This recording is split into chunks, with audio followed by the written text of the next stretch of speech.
We've all been consumed in something that we like for a period of time. We just get really excited about it. It's a new thing that we have an interest in. And maybe we're like tunnel vision on that for a bit. But that will subside, typically, and won't last forever. This is somebody who consistently stays this way. And you can't even help them to understand why, like, you should join in my interests because you should want to see me happy and enjoying what I like to do. And I join in yours because I like seeing you happy and want you to be happy. And I want to do with you what you like to do. You can't even explain that to these people because they're like, well, okay, I would do that with somebody who had like some like better interests. Like your interests suck. Like like everybody likes my interests, so I mean, it makes more sense that we just do mine. how do you reason with that? So that is what I was facing. Hey, listen!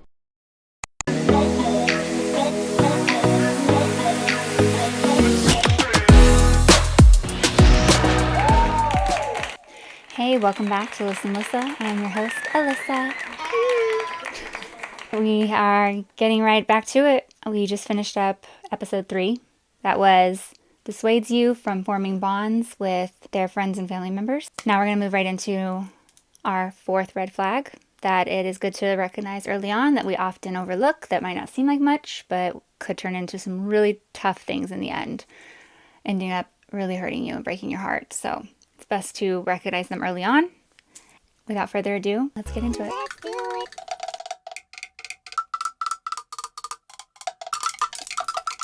All right, moving right into number 4. Red flag number 4 is one-sided interests and hypocritical expectations. These sound pretty self-explanatory probably, but I'll pinpoint what they are. It's very natural as individuals that we like to spend our precious free time doing the things that we love the most, right? On our own interests, right? Makes sense. It's like, it's not a bad thing. We likely start out life with pretty much a lack of awareness about other people around us and don't really think about what their interests are, or if they're different from ours. We're just like, I want to do what I want to do. It's a tunnel vision. And as the natural learning process happens, and as we grow in our socialization skills and we meet different types of people, if you're developing in a healthy way, you kind of learn that, okay, well, my interests aren't just the best interests. They aren't just the best things to do, hands down. It's a subjective matter. It's opinion. So I like what I like, but that doesn't make them the best. It doesn't mean that everyone enjoys them and they're just the best things to do. It just means that I like them. And then someone else's interests aren't worse than those. They're just the best to them. They love them. They're not so much for me, maybe. Okay? So people tend to kind of pick up on that if they're, as they grow and they start to step out of like self-centered viewpoint of when you're younger. Start to realize that other people are like entire individuals that have nothing to do with you and that they're important too. Okay? If you're developing healthily, that is. Obviously, there's just like anything else involving human beings. There's a range of tendencies and there's a range of tolerance for this all across the board. So like you have your people over here who are just very one-track minded. They're very into what they're into. They don't want to spend any of their time doing anything else. They don't really care what anybody else is into. They don't bother with that.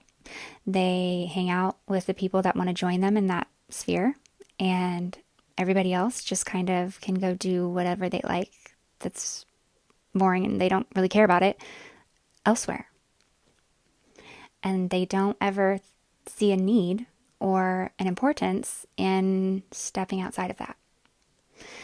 And then you have the people in the middle that want to compromise a bit. They're like, I want to do my favorite things. And then I also would, for good friends that I've bonded with, or my partner that I've bonded with, or my family members that I want to bond with, I'm interested in what they enjoy as well. And I like to get to know what that is for the fact that it makes them happy, and I like seeing them happy. So there's those people. That's the healthy level you want to be at. And then there's the people over here that are like the people pleasers and the self-sacrificers that will like always be like, oh, whatever you want to do. Oh no, I don't. You choose. And they just want to give up everything that they would ever want because they just want to please the other person. And that's also not healthy. Okay? So somewhere in the middle is where you want to be in a relationship, and in all relationships. If you have somebody who is only interested in doing what they like, you're going to have a range of these types of people that feel that way. And there's going to be people who are maybe just a little bit blind to that, and they don't realize that that's what they're doing. And when you tell them about it, and you're like, But I don't really like that, and I like this, and I'm willing to do that with you. but that doesn't actually make me happy. This is what makes me happy. And then they're like, Oh, that makes sense. and then they adjust it for you, and then they try harder because they actually do enjoy seeing you happy, and they get it. Then there's other people in this category that, one, either sincerely don't understand the value of other people being happy. They don't get anything out of other people being happy. Something I didn't learn until I was the end of my 20s, early 30s. And I was really just shocked as heck about this. I really did not like this at all. Not everybody has empathy. That's not a natural quality in people. Like some people it is. Some people don't just innately have empathy. They don't just develop empathy. And then there's a multitude of reasons I could imagine that might be. But I had no idea about that until that time in my life. And I was just like, What do you mean?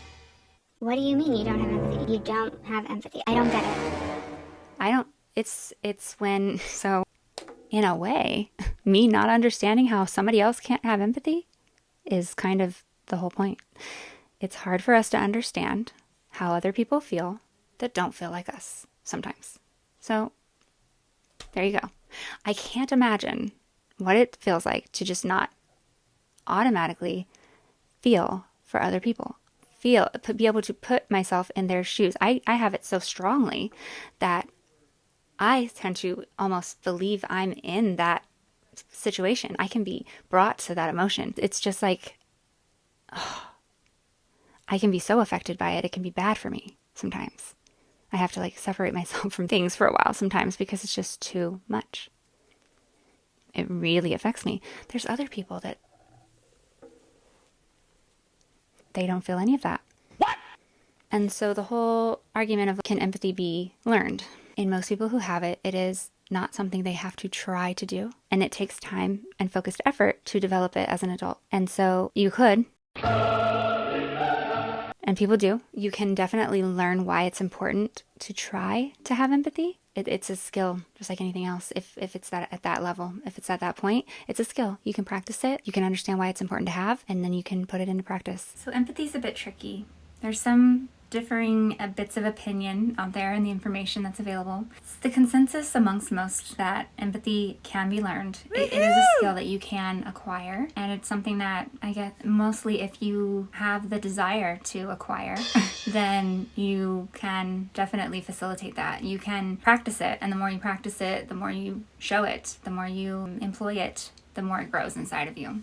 So it is something that you can harness and develop if you don't feel it automatically or you kind of lose touch with it at some point in life. Now, there are some people that believe that learned empathy or practiced empathy is not quite as authentic or quite as powerful or real as the empathy that people are innately born with. So I'm still kind of in the middle on that. And the information that I have researched seems to say that there is no difference, that both are exactly the same.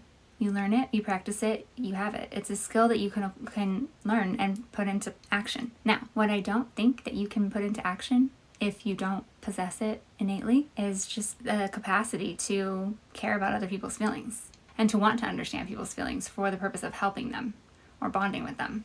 If someone does not have that capacity, which we know that there are some people that are born without that capacity, as far as sociopaths and psychopaths and people of that nature, I would say that in the case that you have no desire to give two F's about another person's feelings and how they're and trying to understand them, then you probably can't find it within yourself to develop empathy. You have to have a desire to want to do that, right?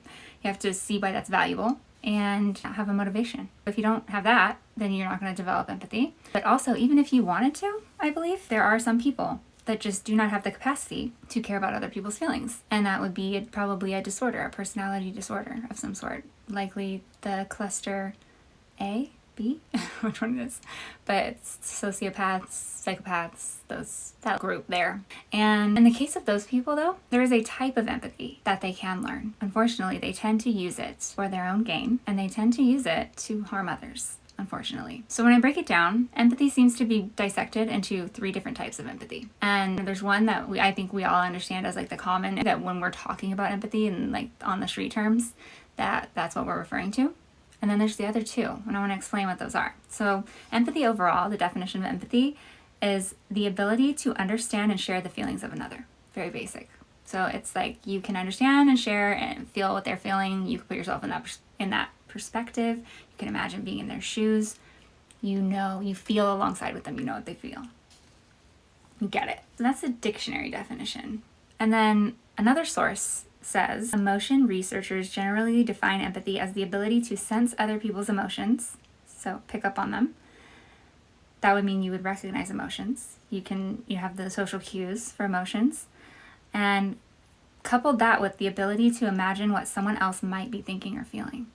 So if someone describes something that's happening to them, they describe that they lost their job, their dog died, they broke up with someone that they've been with for a long time. It would be the ability to imagine what in that situation they might be thinking and feeling. That is empathy. Pretty simple.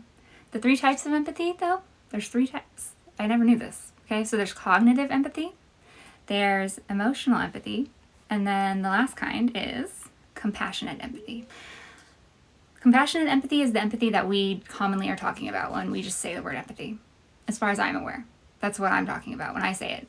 Anyway, understanding a person's predicament and feeling with them, but also spontaneously moved to help if needed. So you feel what they're feeling. You can imagine what they're probably feeling. You can imagine what that feels like. You can relate to something that may have made you feel that way, or you've even been through that situation, and you take on some of those emotions, but also with the wherewithal to help them through that situation, come up with solutions, or get them through it, support them through it. So when you're operating from a place of compassion, you understand, you're able to take into consideration someone's emotional state for why they're behaving a certain way. You're able to give grace for any maybe shortcomings or less than perfect behavior in that moment, or any vulnerability, or any maybe less than favorable traits being shown of someone. Like, for example, when someone's crying really hard, maybe they have like a lost like snot in their nose or something coming down. It's like you're not going to judge them for that, because you're like, yeah, like this person's falling apart. It's really like, I get it. I've been there. So you're not going to judge the way that they look, or how much of a mess of themselves they're making maybe at that moment. And you might be moved to, not let other people see them and kind of guard them from that, and then maybe bring them some tissues while also feeling really deeply saddened by the fact that they're sad and thinking about how they must feel. That's the experience of empathy altogether. So that's the compassionate one. The other types, let's start with cognitive. Cognitive empathy, it's the ability to put yourself in someone else's shoes. So just to imagine what that situation is probably making them feel like, and what might happen, how they might act, how they might be feeling right then. So it's just like the basic part of empathy, okay? And some people, I think, probably just understand that to be empathy. That's it. So maybe they don't take it to the compassionate side the way I do. There's probably a range of people. This type of empathy is the one that they find to be present in most people's brains. There's largely no difference. It's the innate empathy that we're all born with, and except for the outliers. And then this is what it seems to be saying. So this type of empathy is the empathy that is being discussed when they say that people can learn empathy. That anyone can learn empathy. If you practice it enough, you can have empathy. So even someone with personality disorder, and even some people with personality disorders, they might already have this type of empathy, but they might be employing it to hurt other people. So with this type of empathy, I never have thought of this as empathy, because just because you can imagine what someone else is feeling, but then you use that to know that they're going to be vulnerable at that moment. And so you might be able to more easily manipulate them. Or you can pick up on the fact that they have had a hard childhood and they were neglected. So you know that if you just show them a lot of attention, you're going to be able to love bomb them and be able to, do what you do. Where you get them to depend on you, devaluation stage, the actions of someone with a character disturbance or narcissism. And I don't tend to regard that as empathy, but it is. It is technically empathy, but it's not compassionate empathy. So a lot of times I think that the empathy that we widely discuss is actually compassionate empathy. But cognitive empathy is just being able to kind of imagine what someone else might need, might be feeling, might be vulnerable to, things like that. The third type of empathy is emotional empathy. Now this one is when you actually take on the feelings that they're feeling at that moment. So you feel the emotions as if you are experiencing what they're going through. So depending on what level to which you have the ability to do this or the tendency to do this, this can also be not so helpful at times. Because imagine, like, have you ever been telling somebody your story, maybe, and it's a little bit tough, it's a little bit painful, it's a little bit of a difficult story to hear, very sad. And you have come to terms with it enough to where you can tell it, and it may be a little bit of a struggle for you, but you're getting through it, and you're telling somebody, and they get so upset by it that they're now in, shambles over it, and they can't let it go. They're just like, I can't, Mommy, I'm so sorry that you went through that. I can't, it hurts. And then, they're just so upset. And so in that moment, maybe where you were trying to vent and bond and kind of let somebody know that you were maybe struggling a little bit with that and needing some support, they're not really able to support you in that state because now they're just as low as you. And they're just like kind of taking the spotlight even maybe. Not you know what I mean? Like when you're trying to tell somebody something and they're just like, well, you know what happened to me? And they just want to make it kind of more about them. And it's a fine line because it's nice when you can cry it out with somebody. Sometimes it's just kind of like read the room, read the person you're talking to, because this can hinder rather than support and help sometimes, this emotional empathy, if it just goes like too far in the other direction. So it's compassionate empathy is like the middle ground of the two.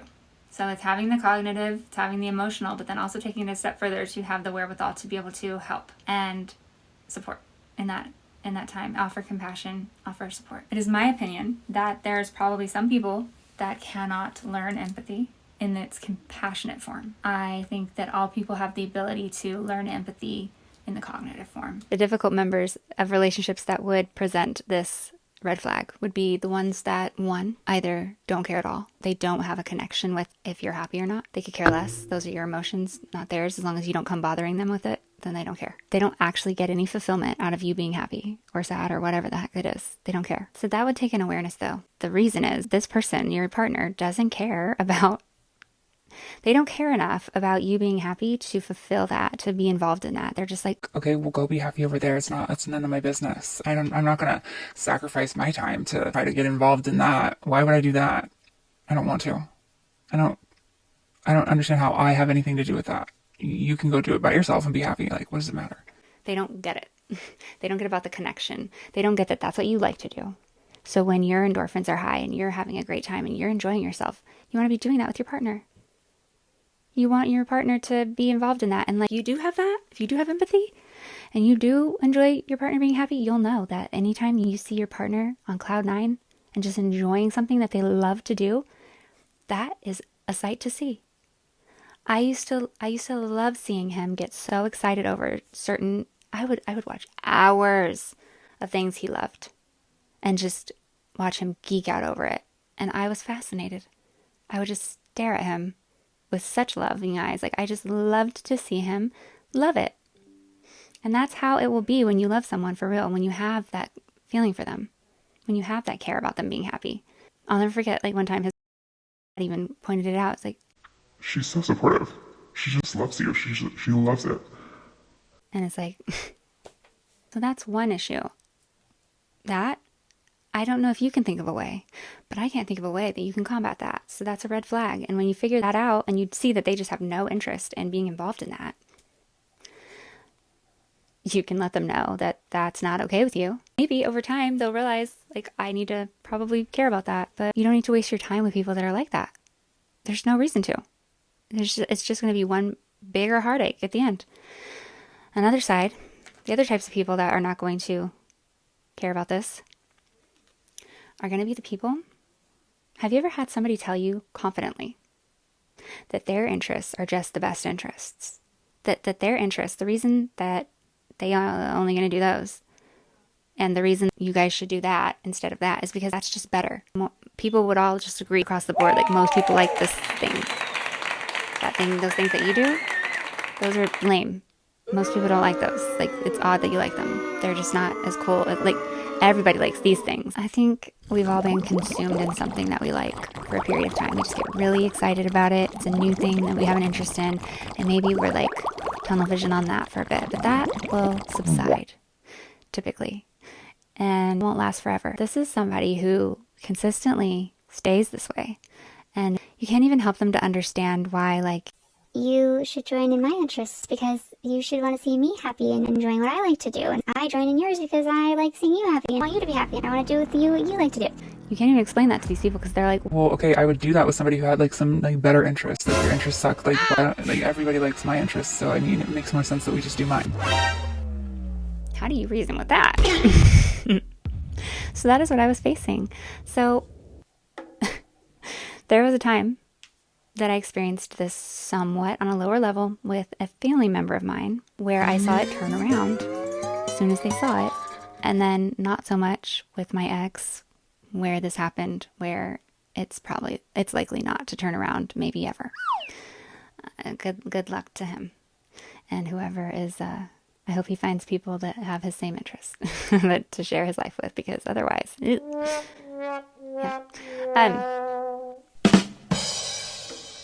So it's a family member. This was basically, we had a really good relationship. We were really close. I knew this person to be very invested in self-reflection and being really truthful with ourselves and really delving into things like that. So we did have like little disagreements. It wasn't too hard to get past them because we had a foundational understanding of a lot of things that made it work well. So in this incident, this person would often like to share like videos and clips and pictures and memes and things with me. And then I started doing the same back. So it would be all different things. Like sometimes they would be really long videos and, you know, it might be something that I have no interest in whatsoever on my own, but I would watch it. I would give it my full attention. I would try my best to figure out what the message was about it, what they wanted me to see about it, and find something interesting about it to then turn back around when I was done watching it and have something to discuss and really get into it. Because obviously they found something very intriguing about it and they wanted to talk about it. That's what was on their mind. They thought it was cool enough to want to share it with me. And maybe not even having anything to do with me, but just the fact that they wanted to share it with someone. They wanted to probably discuss it with someone. They found it fascinating. They found it scary, cool, funny, whatever.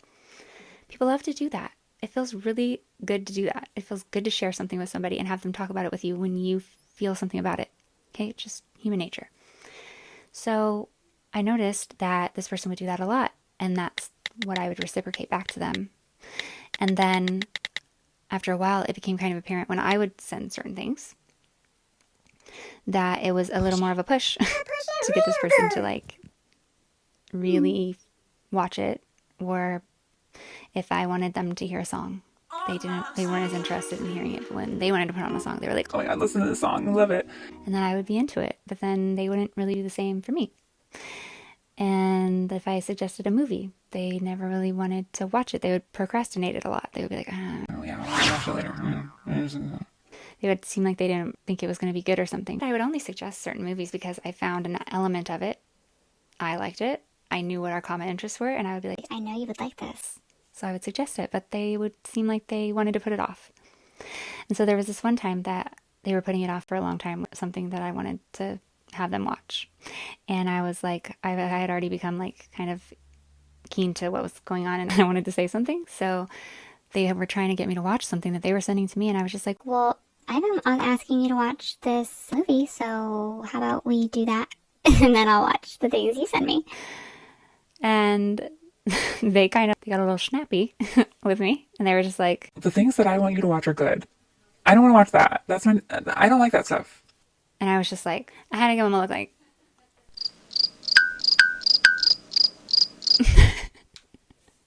because this person was self-reflective and they heard how that sounded and they realized that it didn't make sense and they corrected that. And then we had much more of a give and take in that realm after that forever more.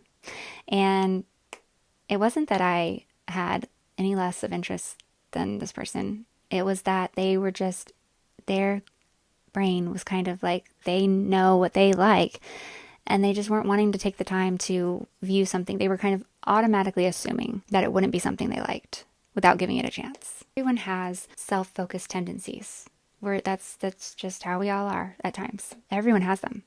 And so sometimes you just don't realize that you're doing it. And when it's pointed out to you, that's what kind of shows your character, is if you're willing to hear that and examine it and see if it's true or not. If it's put to you in a nice way, or it's, brought to you politely by somebody that you care about and trust, which should always be how your partner is, then why wouldn't you look at it? Why wouldn't you see what they're talking about there? This is not how it went with my partner. My partner would come into the room when I was already watching a show, and he would come into the room, wherever it would be. It would either, if I was in bed and he was coming to bed, I could be mid-show, mid-episode, just enjoying the crap out of myself, just having my best life. And he would be like, Change it. Turn that off. Turn on something else. The moment he walked into the room. And I would just be like, you don't even know what I'm watching, one, and like, hello, I was already in here. Why would you, what is this? And it became very apparent that he saw it as his room, and he saw it as his TV, and he saw it as like his time was most important and valuable, and whatever he wants is like most important. That's what it came down to. And I'm going to tell you, that's the end result of this. It's like, that's what it means, and that's why it's a red flag. He finds himself to be superior, period. He does. And try telling him that, because he will... No, I don't. Yes, you do. Yes, you do. 100%. He does. So, and it shows in so many ways. And so I would usually just give in. I would be like, okay, sure. And I would turn it. But then when I would bring it up later, when I started to realize how one-sided this was, and how I was always having to go where he hangs out every single day and do what he wanted to do and talk about what he wanted to talk about and go to bed when he wanted to go to bed and just whatever songs he wanted to listen to, whatever shows he wanted to watch, whatever movie he wanted to choose. I couldn't even choose the freaking movie. I wanted to show him something, he would look at me like I was interrupting his time. It was always all about him. And everything was sweet and beautiful and perfect when I just gave into that. So for a long time in our relationship, everything seemed fine. Everything was good. Because the moment he came home, I would come out like a little puppy dog, sit down, and be ready to do whatever he wanted to do. And the reason that I would have a good time doing this is because I loved him. I loved him. I loved seeing him happy. So I would purposefully find things. I don't like sports. I would never watch sports by myself. I'm sorry. I just don't like them. They don't entertain me. Okay? So you would never catch me watching sports by myself. I would never do it. I would not pursue it. I don't find it interesting. But I can find interesting in it the competition. If I try to learn about the game, and if I try to learn about the teams, I get in on the scoop, like what's going on. I keep up with the scores. Like I can find something about it that I like if I try. Do I like fall in love with it? No. But I really enjoy more my time with him, watching him love it, letting him get fulfillment out of me joining it with him, and just knowing that I love him, and that's why I'm doing it. So I thought that while I'm doing that, that was helping him to see. I thought certainly he can see that I'm doing that. Who would not notice that? I was doing it all the time. And after a while of that, when I would suggest something once in a while, and it was being absolutely shut down and not given a moment of regard, I started to be less willing to do that. And not at first. My first route was to talk to him and tell him, we don't seem to ever do what I want to do. Like, can we maybe have this a little more balanced? And that's when he told me that. When I watch sports, everyone loves sports. But not everyone loves what you love. I can't get into that. If you think I'm going to get into that, I'm not going to. Like, no one likes that stuff. Most people don't like that. And whatever he's referring to, I'm very dynamic with my interests.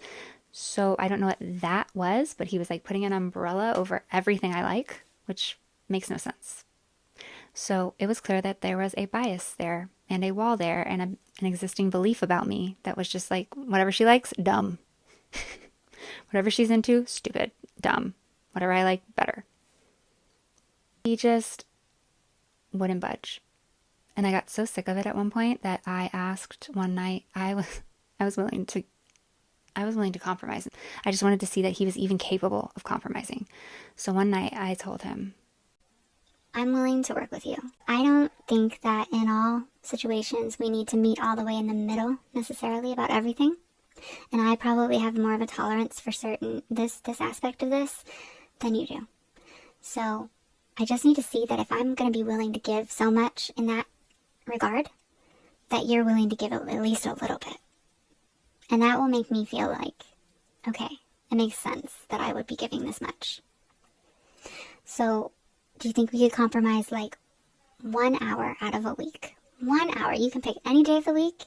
You can pick what hour it is. But 1 hour, I just want to know if you could focus on doing something with me where you are focused in on me and our relationship and us bonding together, doing that together, and I get to pick the activity, or I get to pick the show, or I get to pick it. Just 1 hour of your time.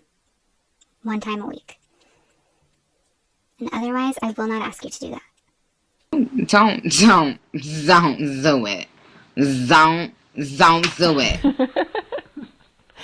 And then he proceeded to laugh at me for an endless amount of time. Seemed like forever. In a condescending way. And then he told me that I just don't seem to understand that he works. And that he wants to enjoy himself doing what he likes to do when he gets home from work. And he acted like I was absolutely out of my mind and just outrageous for asking for that hour. I knew at that point we were in big trouble. Big trouble. I started to harbor resentment. It really just continued to go downhill from there. There was no hope there. But I want to mention, there's some parents that are exceptionally good at this with their children, and that's how they facilitate bonds really early on with their kids. Say, for example, a mom that's like trying to bond with her maybe like 12-year-old son, 9 to 12-year-old son, and he likes video games. He likes Mortal Kombat maybe. I really doubt that his mom loves Mortal Kombat. She doesn't. She's not into that. She's into sculpturing and gardening. But every other Friday, they have a Mortal Kombat tournament. And mom loves Mortal Kombat on that night, okay? She dresses up like her character and she gets really into it, very competitive, and she goes to town on the PlayStation, Xbox, whatever, with her son and has a blast. Now, does she do that just because Mortal Kombat is just an interest that everyone likes? No. She did that because her son likes it and she loves watching her son have fun, and she wants to have fun with her son because that's how you bond with people. So perfect. And guess what? So when her son is given that as a child, he's not going to understand that mom just wanted to bond with him. He's going to be like, Wow, mom likes Mortal Kombat. That's so cool. But when he's older and he looks back, he's going to realize My mom did not like Mortal Kombat. She did that for me. and that's going to touch his heart so deeply that he will recognize the value of that. And then he will be someone who wants to bring that same happiness and that joy that his mom brought to him by knowing that that's a value and giving that to people in his life. So I guess, maybe some people weren't given that. Now, this can be a sign of something else too, something a little bit more hurtful. And that's why it can be a red flag that you want to catch in the beginning.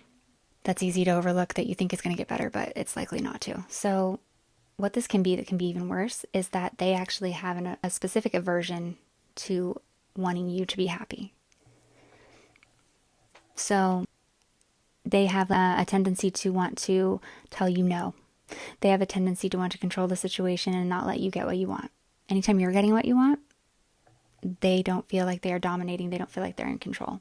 You always have to be doing what they want because that makes them feel like they are in control. And that is more so what this was with my ex, because I figured this out at the point when, same thing, I would suggest little videos for him to watch. And I was sending him things that I know for a fact he would like, because I had spent so much time in his presence and doing everything that he likes that I knew very well what he liked. Very, very well. So I was qualified to do so. And so I would send him things sometimes and he would just conveniently not get around to them, conveniently have nothing to say about them, procrastinate them, act like he didn't have time to open them, put it off, ignore it. If I would ask to watch a movie, I would say, There's a movie out that I know we'll both like. Can we watch it? He would just be like, Yeah, we'll see. And then days would go by and he would continuously just watch something else. And if I bring it up, he would just ignore me. But I got the pleasure of a few times witnessing friends would come over or family members of his would come over and I would be there. And at some point, and this happened multiple times, one of his friends or family members would suggest the very same thing I had asked for him to watch or take a look at or whatever it may be a few days prior. that he was avoiding. And then I would just sit there and I wouldn't say anything. I wouldn't say, Oh, I have suggested that. I would just sit there and I would observe. And he would be all too happy to oblige. He would immediately turn it on. He would be like, Whatever you want, of course. Yeah. You can. Yeah, we can check it out if you want to put it on. like, it was just so accommodating. He was never that accommodating with me. He was in the beginning. This was his persona that he shows to the outside world. This is not how he is once you get to know him. I'd just be sitting there like, wow, this is quite easy. That was easy for them. And I would just observe and see what was going to happen. And he would put it right on for them. He would then thoroughly enjoy it and think it was like magnificent. And then he would blow it out of proportion with praising them for how like awesome they are, for suggesting him to watch that right in front of me. And he would just be like, Oh, you're so amazing. Thank you for showing me this. Like, you're cool people. This guy. and he would look at me like, This guy. Can you believe this? Wasn't that amazing? and I'm just like over there like, Yeah. It is. I think so. to be honest, when he would just praise other people like that, like just so excessively right in front of me for the very same thing that I just could not even get him to bother with. It would sting. It would sting really badly to watch that because at that time, I was just trying so hard all the time just to get back in his favor, just to somehow be liked by him again, I guess, is what I felt like he just hated me and I couldn't do anything right. I thought I could prove him wrong. I thought I could show him that I am great and that he would see how great I am over time, and whatever got him off track about me into thinking I wasn't would turn around because he would see I am. No. So it really hurt my self-esteem, which I've always struggled with in life. And I was doing pretty good before I met him. I had worked on it really heavily. And I was at a good level. I was like really confident in myself, like the most I'd ever been, really. Still not anywhere near where I needed to be, but I was doing better for sure for my progress. And it just made me question myself so much that it was so damaging to me as for who I was as a person and the struggles that I had all my life. That treatment and that behavior was so damaging to me. Like it's beyond words. It damaged me so much to experience that. Couldn't have been, I can't think of a lot of things that could have been worse in a relationship, like for me. Just terrible. Destroyed me. And I tried explaining to him so many times, even in tears. It would push me to tears. And he would just spin it around on me and make it out to be that I'm being jealous of him praising another person. It was funny because he wasn't wrong. Absolutely. The feelings that I was feeling, in that moment when I'm watching that happen, absolutely was jealousy. It was. I wanted to be treated like that. He had me so wanting to get it right for him that it's like I see somebody else so easily getting it right for him and knowing that it's in a way that I already did, that he gave me no credit for, and then he's giving all the credit to them. Of course I was feeling jealousy. Who wouldn't? Though he would say I was feeling jealousy, and it wasn't in that way. He thought I was just jealous that I wasn't getting all the praise and that he was praising somebody else, and I was jealous because I just thought all the praise should be for me. And I was like, Well, I don't feel that way, but how are you not recognizing that you're giving me no praise? You're giving me constant criticism, and then you're praising people in front of me constantly whenever they do anything. Things I'm already doing. The very thing I did. and I would sit him down and I would just be like, You do realize that video that you made a big deal out of is the same one if you go up in our text messages a few days. This very same one I sent to you and asked if you wanted to watch, and you had no time for it. You had no interest in it, and you blew it off as something else that you didn't care to see. You knew just as much information about it tonight when this person suggested it to you as you did the day I sent it to you. The only difference in those two scenarios was who suggested it to you. So did you get why that upsets me? and he would just, he would either just repeat that I'm just jealous, or he would deflect, throw me off track by just like turning something else around on me. Like he loved to bring up how I was disciplining my son. I would be like, Well, what does that have to do with right now? Thank you for your comments. We'll talk about that. Let's put a pin in it. But like, that's not what we're talking about right now. and he'd be like, Oh, yeah, you don't want to talk about that? I would just be like, Not right now, because that's not the conversation we're having. and then he wouldn't understand why I would get so frustrated, and I would end up in hysterics and crying. Like over time, this tears you apart. It just weakens you. It was clearly not just jealousy over women or whatever, because he would try to say that I was jealous of his coworkers when he would like say all these things, come home and just tell me all these wonderful things about them after he just spent all day saying nothing but negative things about me. And I would be like, No, because this happens with your male friends too, your platonic male friends. It's not that I'm jealous of them in a way that I think like you are paying flirty attention to them or that you like them or something weird is going on. No, it's the fact that you're not giving me any of the praise that I deserve.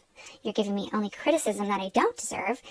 And then you're just freely giving it to other people, and you're giving it to them for reasons of things that I am doing. So it's very clear to me that it is only me it's tied to. It is very clear that this is something that is attached to me. and I realized that. I eventually became very, very aware of that. And I don't know how he didn't get it. I honestly, let's be real. I pretty much know he did get it. He did get it. He knew what he was doing. He had to have. There's no way I can ever determine, but he had to have. He had to have known, because that proves it. He did that a lot. And it just became clear that he was holding something against me. At some point, he had just made me somebody who just doesn't have anything to offer, somebody who doesn't have good ideas, somebody that doesn't have anything qualified to say. And I noticed that even my roommates, after a while, when I would participate in the group chat, I would put forth an idea, or I would have something to say. It would just get dismissed and just overlooked, and people would just brush past it or say why it was probably not anything that they could utilize. And then somebody else would a bit later suggest the very same thing, and they got right on board.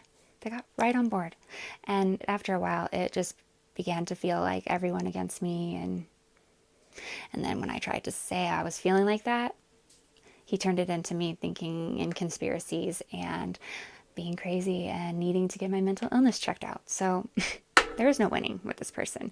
And that's how these types of red flags, that's why they're important to notice in the beginning, because they trickle down and they spread out into these massively hurtful things that you just don't need in your life.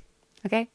The second part of this is hypocritical expectations. So that's when they expect something from you that they have all the justification in the world for how they can do the exact same thing. So they want you to answer your phone as when they call immediately, or they're irritated with you and they stonewall you. But they can miss a million of your calls and they're like, I was working. I'm this. Don't you know? I'm doing this. Oh my gosh, I can't believe you're even complaining about that. Don't you know this? I have this. It's like everything is an excuse. But you couldn't think of a qualified excuse. They would be like, that's an excuse. They wouldn't take it. One thing I became really aware of that I couldn't share was if some man out in the world that I don't know, that I have no control over, tried to flirt with me or something, or did something silly that normally I would laugh at and talk to my friend or partner about if it was funny, like how somebody was just extra pushy or a little odd, something that you share. He would share those stories with me, and it was all laughs. When I shared them one or two with him in the beginning, I quickly learned not to do that, because he somehow would make it that what was I doing that welcomed that behavior. And a man just doesn't just act like that towards a woman unless she gives him an indication that it's okay to do. And I'm like, that's not sounding very good. That sounds like something blaming women and blaming people for things that happen to them. So that was very borderline, and I did not like that. And not only that, he wouldn't just say those comments, he would then also give me the silent treatment and go cold on me and not want to talk to me for days and be mad that somebody in the freaking random world flirted with me. It was just so wild. It was totally, he couldn't see how that was the same. He would be like, well, that's not the same. Why? Why is it not the same? He couldn't recognize anything like that in himself, not even when you tell him. So as you can see, this red flag particularly can present in many different ways and can be backed by many different motivators. one being workable, and the other two, in my opinion, not being so workable. Why would you want to work with them anyway, honestly? So the first one would be just having an overall non-awareness about the fact that someone else isn't enjoying your interests as much as you enjoy your own interests. Like, that would be your partner. They might not be just cognizant of that, right? And once you bring it to their attention, then it is likely that if they're a good-hearted person and you kind of point that out and that concept kind of clicks, then they're more than happy to make those adjustments. I don't think that's going to be a large group of people, though, I'm sorry to say. Most people that are having this behavior are actually going to fall in the other two categories. So one would be that they're doing it because they are aware that you have different interests in them, but they just really don't take any interest or they don't get anything out of you being happy. It doesn't serve them in any way. They're not connected to that they don't value that. They don't see any purpose for them to care about that. That's none of their problem or business or input in their mind. They just don't take an interest in your emotions. And they pretty much find you to be responsible for them, which you are. But they don't realize that, and when you're in a partnership, they should also care about your emotions and actually like very much want to see you happy and be an active part of that. They should enjoy seeing you happy. So they don't. That would be one reason why this would happen. This is very self-centered. So if that's the case, then if your interests don't match and they don't particularly enjoy the things that you like to do, it's unlikely that you will see them finding any reason that they should indulge in those things, because they are more likely to just be like, go do those things then. I don't understand the problem. But you do. You understand the problem, right? Right? And then the other reason would be that they recognize that you particularly don't have the same interests as them. You have these other interests that you like, but they think that's kind of odd. And they think that their interests are actually just objectively more interesting than yours. And that more people are interested in what they're interested in. And that you're just kind of like an outlier and like you're just like flawed in some way. Like the reason you like those things is because you like weird things. And that their interests are actually superior and more important and better than yours. So like, good luck with those two. Okay, because I don't have any advice on how to combat those, because you shouldn't try to. And then, actually there's one more, I forgot. No, this one's just kind of the darker one, the more sinister one, the one that's gonna hurt the most, I think, out of all of them. Maybe. And that would be that they actually have an aversion to you getting what you want and to seeing you get happy. They feel a sense of control when they are able to make you do what they want to do and get you to do that. And when you're getting your way, it kind of feels like them releasing control, and they don't like that. So it's a control issue, which is always bad. And even further, more sinister, they get a little kick out of telling you no and being able to deny you things. And just kind of feeling that you depend on them and that they can say no, and that means no. And then you can't have what you want. You can't get what you want. And they feel controlled. They feel like they're controlling you. And it can also be utilized as a punishing behavior. So if they're upset at you, they have some type of contempt towards you, they have some type of vengeance against you, then they're going to get a little bit out, like a little something. They're going to get a little kick or a little like something out of telling you no. They will somewhat indulge in that, which is kind of just yuck. I hate it. So that would be one that you definitely want to run and get away from that person, because they're kind of a little bit twisted. A little twisted in there. So you don't need that in your life. Notice the red flags early and remember the signs in this video. That is it for number 4. Okay, so one-sided interests and hypocritical expectations. No good. No bueno. I'll be back around very soon for number 5. And I'll catch you guys very shortly when that comes out, okay? See you then. Bye!